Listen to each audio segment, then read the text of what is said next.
لوگوں نے پوچھا، یا رسول اللہ، کون سا اسلام افضل ہے؟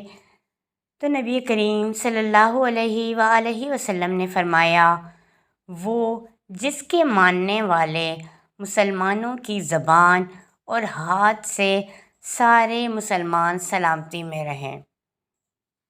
سبحان اللہ۔ ایک دن ایک آدمی نے نبی کریم صلی اللہ علیہ وآلہ وسلم سے پوچھا کہ کون سا اسلام بہتر ہے؟ تو نبی کریم صلی اللہ علیہ وآلہ وسلم نے فرمایا کہ تم کھانا کھلاؤ، اور جس کو پہچانو اس کو بھی، اور جس کو نہ پہچانو اس کو بھی، الغرض سب کو سلام کرو۔